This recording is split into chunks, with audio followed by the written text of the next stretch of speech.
두려움, 공포, 이 감정들은 마음이 만든 그림자입니다. 오늘은 두려움의 본질과 깨달음, 이에 대한 대처법에 관한 내용으로 나는 내가 찍힌다! 마음편 두 번째 이야기 시작합니다. 암 진단을 받아들이고 나니 다른 감정들이 밀려왔죠. 불안, 두려움, 그리고 공포였어요. 앞으로 어떻게 될까? 오늘은 잘 버틸 수 있을까? 검사 결과를 기다릴 때마다 작은 통증에도 불안하고 두려웠죠.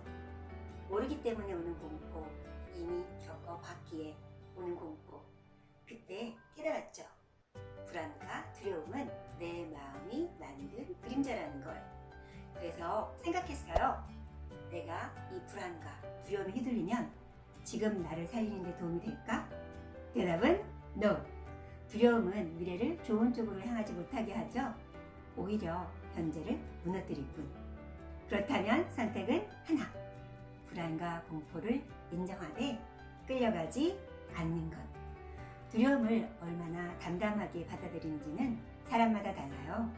성향, 어려움을 극복해내온 내공, 신앙의 유무와 깊이가 모두 영향을 주죠.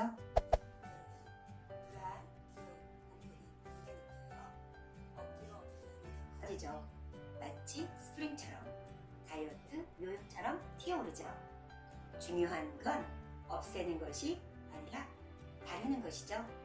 감정을 인정하되 해결을 위해선 감정을 내려놓고 제3자의 객관적 시선으로 어떤 게 최선인지 선택하고 행동해야 해요. 문제를 파악하고 해결법을 찾아 실행하는 거죠. 모르기 때문에 오는 공포는 실체를 파악하고 대비하고 이미 경험한 공포는 이전 노하우를 참고로 그 다음을 준비하면 돼요. 예를 들어 항암시 오심이 심한 시기가 있어요. 의료진이 기본 조치를 해도 사람마다 오심을 느끼는 정도가 다르죠. 언제, 어떻게 느끼는지 그리고 어떤 시체적 변화가 있는지 관찰과 메모를 하는 게 중요해요. 이렇게 처음 맨 땅에 헤딩한 고생 노하우로 두 번째에는 그 대책을 미리 준비해서 덜 고생할 수 있게 되죠. 오심 패치를 항암 전날 아침 일찍 미리 부착하고 오심이 오는 시기에 오심약을 먹으면 좀 더 수월해지거든요. 미리 겁먹지 마세요. 준비한 만큼 타격감은 적어진답니다. 이런저런 상황들과 항암 부작용으로 여러 감정들이 밀려올 수 있어요. 이럴 땐 마음의 중심을 무엇보다 잘 잡으셔야 해요. 바다에 떠다니는 부유물처럼 휩쓸리지 말고 방향 잡고 나아가는 배가 돼야 원하는 곳에 도착할 수 있잖아요. 중심을 잡을 수 있게 여러분의 말과 마음이 여러분을 도와줄 수 있게 긍정 확언을 자주 하세요. 자, 이렇게요. 나의 중심은 언제나 평온하다. 그 누구도 그 무엇도 타격감 제로. 난 강철 체력, 강철 멘탈. 이렇게 확언을 자주 소리내서 하세요. 긴 여정을 중심 잡고 목적지로 나아갈 수 있게. 그럼 문제 해결을 위한 행동은 언제 시작해야 할까요? 맞아요. 피할 수 없다면 문제의 크기가 가장 작을 때 맞서는 게 중요해요. 즉, 빠를수록 좋다는 거죠. 둑이 터지기 전에 막아야 손을 쓸 수 있으니까요. 사람은 논리적이고 이성적으로 행동한다고 생각하지만 실제로는 감정에 휘둘려 행동할 때가 많아요. 물건을 살 때든 중요한 결정을 할 때든. 그리고 그 행동을 합리화할 이유를 찾곤 하죠. 사실 이건 변명을 찾는 거죠. 저도 첫 수술을 앞두고 같은 경험을 했어요. 수년간의 여러 가지 치료로 지쳐 있었고 수술 조건은 열이 없어야 했는데 하필 열이 났어요. 후디염 때문이었죠. 하지만 이비인후과 선생님이 열이 나지만 수술을 할 수 있을 것 같다고 어차피 해야 할 수술이면 빨리 하세요 라고 하시더군요. 그때 깨달았죠. 와, 내가 수술을 피하려는 이유를 찾고 있었구나. 내 행동에 타당성을 주고 나를 설득하려 했다는 걸. 사실은 두려움 때문에 핑계를 찾고 있었던 거죠. 여러분도 마찬가지일 수 있어요. 검사, 수술, 항암 앞에서 우리는 고통을 피하고 싶은 마음에 이유를 찾곤 하죠. 하지만 여러분, 문제 해결을 위해선 핑계를, 변명을 찾지 말고 방법을 찾아 행동하세요. 가능한 빠를수록 좋아요.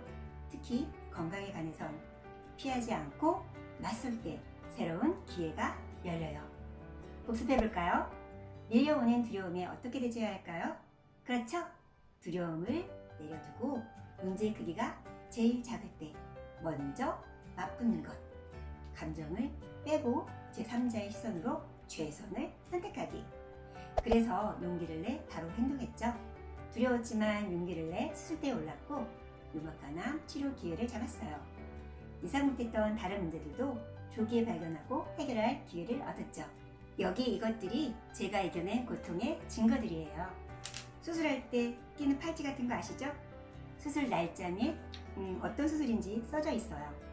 자칫 마음가짐이 흐트러져 방심하거나 앞으로 일이 엄두가 나지 않을 때 다시 저를 지킬 보물들이기도 하죠. 첫 수술을 빠르게 받은 덕분에 두 번째 수술 기회를 얻을 수 있었고 이후 항암 기회 또한 잡을 수 있었죠. 이제 7차 항암이 남았네요. 미리 날짜를 다 써놨죠? 용기란 두렵지 않아서가 아니라 두려움에도 불구하고 행동하는 것입니다. 벌벌 떨리더라도 그냥 하는 거예요. 고개 들고 직진, 앞으로 전진, 그냥 하기. 여러분이 있는 아프고 힘든 상황은 마치 단단한 알과 같아요.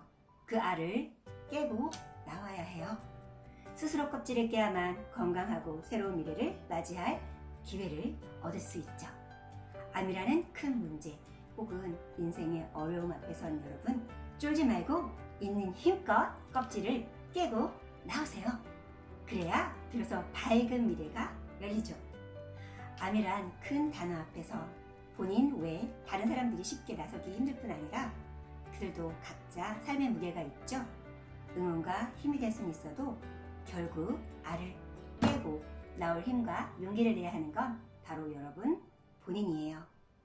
알을 밖에서 깨주면 오히려 새에게 해가 되듯 삶의 문제도 스스로 극복할 때 진짜 올 곳이 여러분 것이 되죠. 무엇보다 가장 확실한 건 그 알 속에만 머물면 새가 되지 못하고 결국 안에서 썩고 말 것이란 사실이죠. 그렇게 되면 아예 기회조차 못 잡게 돼요. 그러니 바로 용기 내서 행동하세요. 두렵고 막막하고 무기력한 그 감정들을 잠시 내려두고 작은 행동부터 시작해보세요. 일단 시작하면 이런 감정들은 점점 희미해지고 힘을 잃게 됩니다. 그런데 어떻게 하면 두려움 속에서도 여러분을 위한 행동을 할 수 있을까요? 다음 시간엔 두려움을 다루는 구체적인 방법과 행동, 그리고 우리가 싸워 이겨야 하는 이유를 함께 나누겠습니다. 나는 내가 지킨다. 두려운 편. 오늘의 영상이 여러분의 불안과 두려움을 조금이라도 가볍게 해주길, 그리고 여러분을 지킬 용기를 낼 수 있게 도움이 되는 영상이었으면 합니다. 진정한 승자는 최후의 웃는 자가 아니라 살면서 많이 웃은 자. 웃음은 신이 여러분과 함께한다는 신호. 그러니 오늘도 웃자 방긋, 오늘 더 웃자 방긋. 에너지 업! 여러분에게 마음의 평온과 건강, 풍요가 함께하기를. 하나뿐인 소중한 인생, 소중한 시간, 여러분은 원하는 인생을 사시기를. 이를 위해 오늘도 희망 한 스푼, 액션 한 가지 실행하시는 여러분이 되시기를 텔리TV가 응원합니다. 도움되는 영상으로 다시 뵙겠습니다.